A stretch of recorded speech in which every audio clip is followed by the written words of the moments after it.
El día de hoy les vengo a platicar sobre mi historia casándome en Dinamarca con un alemán, siendo yo mexicana.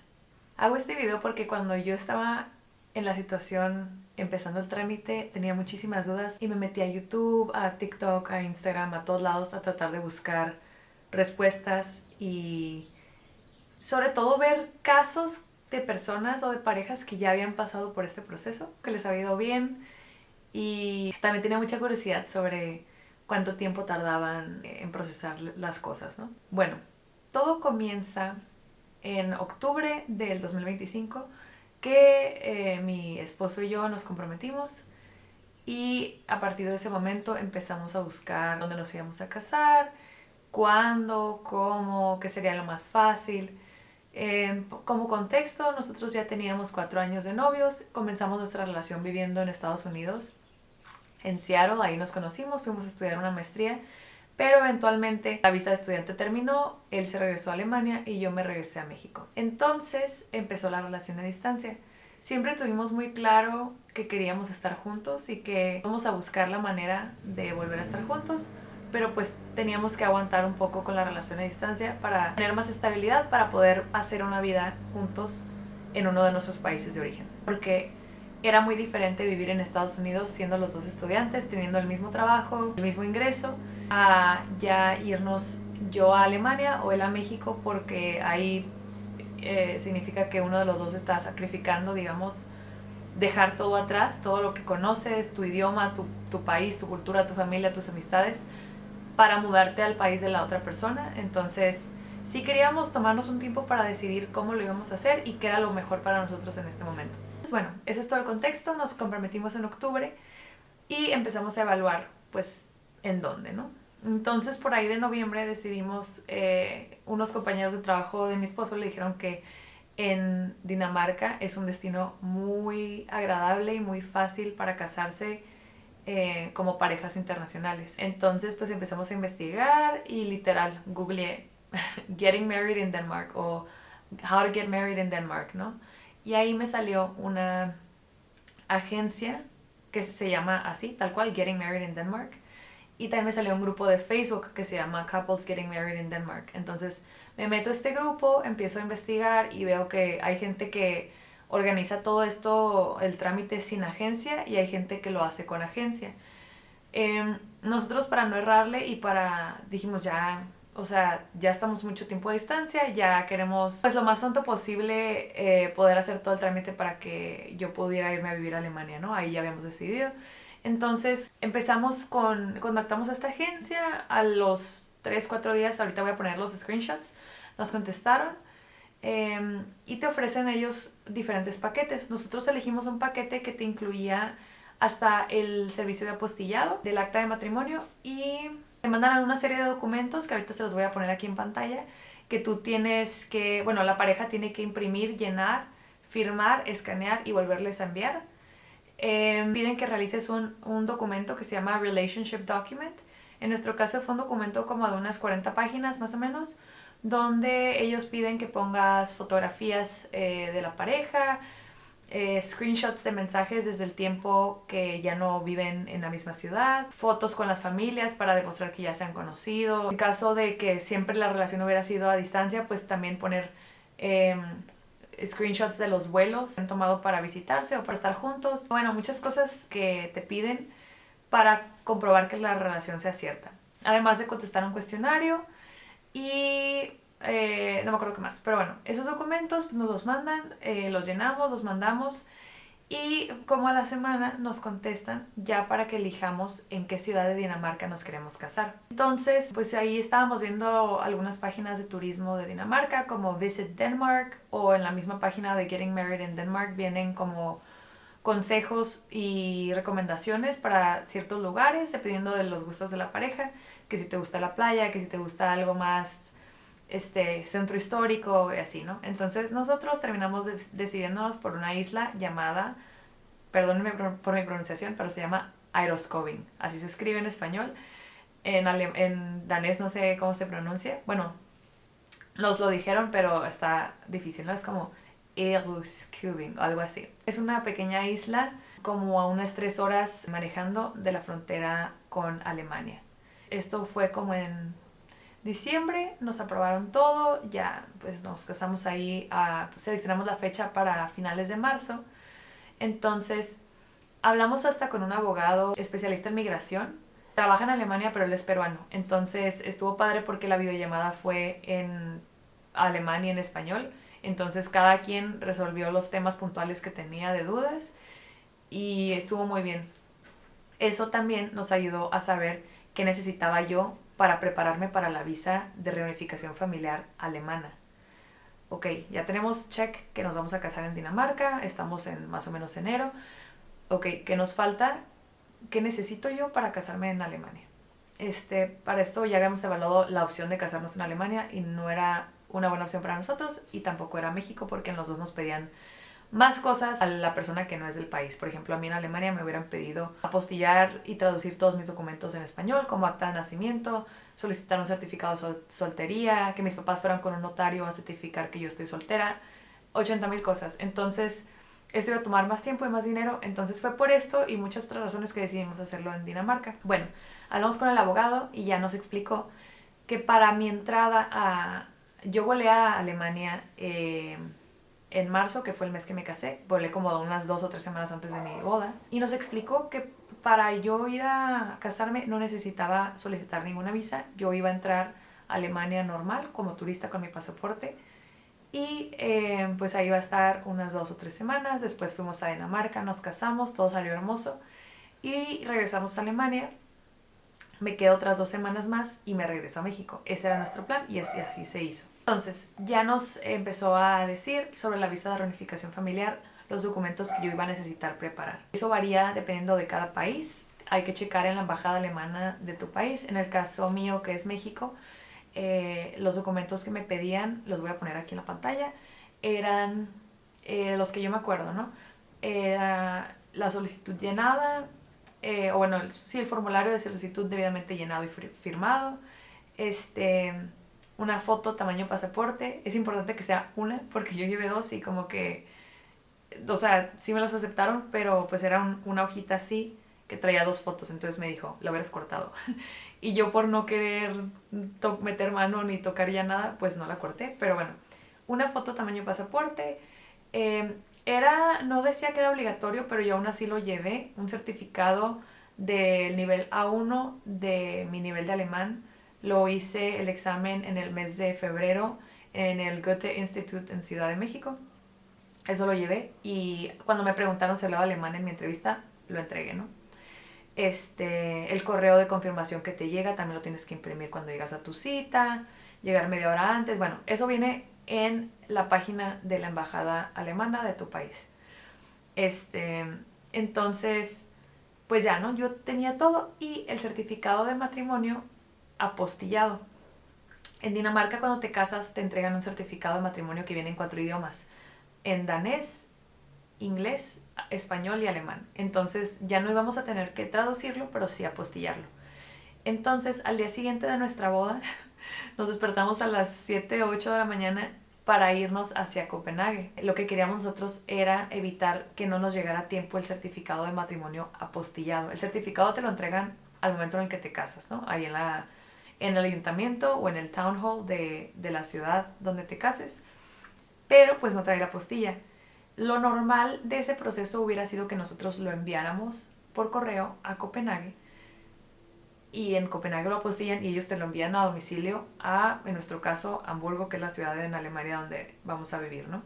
Pero eso iba a tomar un poquito más de tiempo y como yo me iba exactamente 2 semanas después de la boda, yo tenía el pendiente de que no nos llegara a tiempo. Entonces, ¿qué hicimos? Mandamos un correo a la agencia de Getting Married in Denmark. Ellos nos dijeron, ¿saben qué? Lo mejor sí sería que ustedes lleven el certificado hacia Copenhague lo más pronto posible y ya nosotros se los enviamos a su domicilio y sí les aseguramos que les va a llegar a tiempo. Entonces, pues al día siguiente de la boda vamos hacia Copenhague. El domicilio donde dejas el certificado no es una oficina de gobierno como tal, es un hotel, pero ahí en el lobby te lo reciben, nada más te piden que en el sobre le anotes creo que el nombre de la pareja y Getting Married in Denmark. Y ellos se encargan de dárselo a la agencia o no sé cuál es el trámite interno, y ellos lo apostillan y te lo hacen, te lo mandan a tu domicilio. Entonces sí, como a los 8 días recibimos el certificado y ya me quedé tranquila. Este fue como que el trámite que hicimos, ya teníamos certificado apostillado, también sacarle copia y bueno, todo eso lo llevé yo a mi cita de la embajada. Ahora, para la cita de la embajada, yo tenía muchas dudas sobre cómo hacer la cita porque yo decía, normalmente las embajadas tienen calendario lleno, entonces por lo mismo de que me casaba y a las 2 semanas yo me regresaba a México, yo quería, mi intención era volar de Alemania directo a Ciudad de México. Yo soy de Tijuana, entonces normalmente vuelo a San Diego o a Los Ángeles y ya en carro me vengo a Tijuana porque me queda cerca y más barato. Pero, pues como dije, de todas maneras tengo que ir a Ciudad de México a la cita, might as well hacerlo de una. Entonces fui a Ciudad de México el 15 de abril y el 16 tuve mi cita a la embajada en la mañana y ese día en la tarde ya me regresé a Tijuana. Yo llego a Alemania un 9 de marzo y todavía no hacía mi cita a la embajada porque cuando me había metido, cuando llenas el formulario te dice que si ya están casados y pues yo dije, pues no estamos casados todavía, es hasta finales de marzo, entonces no sé.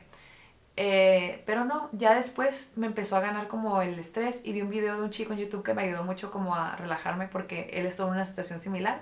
Hizo la cita poquito antes de casarse para darle un margen y que en el calendario de citas de la página de la embajada hubiera disponibilidad. Entonces, a mediados de marzo me metí a la página de la embajada, llené el formulario, puse que aún no estábamos casados y luego te pregunta que cuándo es la fecha del matrimonio. Entonces la fecha era a finales de marzo y mi cita de la embajada la puse para el 16 de abril. Yo dije, bueno, si ellos lo van a revisar manualmente, van a ver que cuando yo llegue a la cita ya voy a llevar el acta de matrimonio, ya voy a estar casada. Entonces eso fue y sí hubo disponibilidad para esa fecha. Y eso se lo recomiendo si a alguien aquí le sirve esta información. Hacer su cita en la embajada con por lo menos unas 3 a 4 semanas de anticipación. Porque pues sí, se puede llenar, ¿no? O sea, hay muchas personas que están solicitando visas de estudiante, visas de reunificación familiar, de au pair o de, bueno, infinidad de cosas.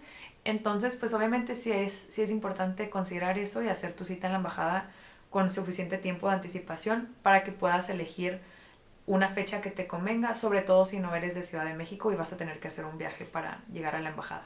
Se llega el día de mi cita a la embajada, yo estaba súper nerviosa porque me daba miedo, no la entrevista, pero me daba miedo no llevar un documento que se me olvidó, que me faltara, que no vi, que era necesario. Pero bueno, son nervios normales de una cita de embajada. Mi cita la puse creo que a las 11 de la mañana. Entonces tuve toda la mañana libre para tranquilamente levantarme, desayunar, bañarme y alcanzar a ir a una tienda llamada Packmail. Esa tienda está ahí mismo en Polanco, en donde se encuentra la embajada alemana en Ciudad de México. Entonces tú tienes que ir a comprar un sobre, como es como un envío prepagado. Entonces tú tienes que ir a comprar un sobre ya sea de FedEx o de DHL. Yo compré el de FedEx porque estaba un poquito más barato. El de DHL estaba como unos 600 pesos, creo, más caro. A mí me costó 980 pesos mexicanos el sobre de FedEx en la tienda Packmail. Y ese sobre lo llevas a tu cita de la embajada. A la cita de la embajada es importante llegar media hora antes y no llevar nada. Bueno, yo no llevé bolsa, solamente llevaba mi celular y un folder con mis documentos y pues el sobre que acababa de comprar ahí. Llegas media hora antes, te piden que lleves tu hoja de confirmación que te llega a tu correo electrónico. Ahí venía, ¿no? La confirmación de mi cita, que era a las, no sé si 11 o 11 y media, pero llegué media hora antes. Y ya, te dicen, ok, vas a esperar aquí, te tienen afuera un ratito esperando. Y luego ya empiezan a pasar por grupos a las personas. Ya que pasas, tu celular lo meten a un locker y te dan una llave. Entonces entras sin celular y pues te sientan en una salita de espera y en esa salita tú estás escuchando las conversaciones o las entrevistas de las otras personas. A mí personalmente me calmó un poco los nervios porque como que dije, ay, bueno, ya me doy una idea de cómo son las preguntas y todo. Pues ya me toca mi turno. Yo llevaba 75 euros en moneda mexicana para pagar. No me acuerdo cuánto era, pero bueno, lo llevaba en moneda mexicana y traía extra por si estaba mal mi tipo de cambio. Entonces paso a la entrevista, entrego mis documentos, mis fotos, lo revisan, me empiezan a hacer una serie de preguntas en español sobre dónde y cuándo nos conocimos, cuándo decidimos casarnos, qué trabaja mi esposo, en qué trabajo yo, cuáles son mis planes cuando me mudé a Alemania, si ya he visitado antes, cuántas veces nos hemos visto y por cuánto tiempo después de comenzar la relación a distancia, dónde nos casamos, que por qué fue en Dinamarca, que si habló alemán y le dije que sí, y ahí fue cuando saqué el certificado de A1 y ya vio ahí que decía Sehr gut y me felicitó. Después ya creo que fue todo, o sea, no fueron tantas preguntas, fueron unos 10 minutos a lo mucho de preguntas. Y ya, después ella se queda con tu pasaporte y ya te dicen, en caso de que tu visa sea aprobada, te van a mandar tu pasaporte dentro de 2 meses aproximadamente. Obviamente esto varía dependiendo de las ciudades. Yo sí tenía mi vuelo comprado para el 22 de junio y pues me di un plazo como de poquito más de 2 meses, unas 9 o 10 semanas desde mi cita hasta que tenía mi vuelo. Le di un poquito más de margen, pero aún así estaba nerviosa porque dije, pues Hamburgo es una ciudad grande, quizás hay muchas solicitudes y no me llega a tiempo. Pero afortunadamente me llegó la visa exactamente el 15 de mayo, o sea, un mes después de mi cita. Les digo, ese día, el 16 de abril que fue mi cita, yo me regresé a Tijuana y volví a mis actividades normales. Estaba esperando la visa con un poco de nervio y un día recibo una llamada y era paquetería FedEx con mi sobre que yo compré en Packmail y pues desde que vi el sobre dije, ¡ah! Es mi visa. Y pues sí, ya era mi pasaporte mexicano, lo abro y traía la visa de reunificación familiar estampada, que es válida, creo que es válida por 90 días o 3 meses. Y te viene una hojita que dice que es muy importante que en tu primer semana o en tus primeros 7 días, al llegar a Alemania, vayas a la oficina de registro de domicilios para que registres tu domicilio y te entreguen tu tarjeta de residencia. Para esto es importante en las ciudades grandes, no sé en las ciudades más chicas, que hagas cita. Esa cita ya me la hizo mi esposo, entonces yo llego el 22 de junio, bueno, vuelo el 22 de junio, llego el 23 y el 24 tengo mi cita para solicitar mi permiso de residencia. Es muy importante que hagas eso porque la visa, lo que nos explicó el abogado es que esta visa de reunificación familiar es válida e importante para entrar al país. Es lo que entregas cuando te bajas del avión y te checan pasaporte en el aeropuerto. Les entregas tu pasaporte y les dices, traigo esta visa, vengo a quedarme para vivir. Entonces es importante que el registro de tu entrada quede con esa visa, pero no es el último paso. Todavía tienes que llegar y hacer tu cita para el permiso de residencia. Este dato no estoy 100% segura, pero sí le pregunté al abogado y me lo dijo, que desde el momento en el que tú llegas con la visa de reunificación familiar ya tienes permiso de trabajo. Entonces pues eso me da mucha felicidad y mucha paz y mucha alegría porque pues yo desde que llegue quiero empezar a trabajar o empezar a buscar trabajo, además de meterme a clases de alemán los fines de semana para mejorarlo y pues poder llegar a un nivel B2 o si se puede más avanzado, pero sí, para poder integrarme mejor en la cultura, en el país, hacer amigas y pues poder tener un buen trabajo en el que independientemente si se me permita hablar inglés en el trabajo, pues creo que hablar el idioma del país es algo súper importante y para integrarte y pues para ser una persona, un profesionista competitivo en ese país al que estás llegando, ¿no? Que llegues a aportar y que te estés al nivel de las personas que son de ahí, si no es que más. Entonces, pues nada, estoy muy emocionada. Hasta ahorita ese es mi proceso y se los quería contar por video porque yo cuando lo empecé tenía muchísimas dudas y ver videos me dio mucha paz, como que darme una idea de cómo es el proceso, más o menos cuánto tarda en llegar la visa y pues nada, si tienen alguna duda me la dejan en los comentarios para las 5 personas que van a ver este video. Pero bueno, muchas gracias por ver y cualquier otro video que quieran que haga, aunque una persona me lo comente, yo me tomaré el tiempo de hacerlo porque se me hace que los temas de migración, especialmente en estos casos tan específicos, pues hay poca información o pocos ejemplos o casos de personas que ya lo pasaron, entonces lo que pueda aportar, aquí estaré para hacer un video. Adiós.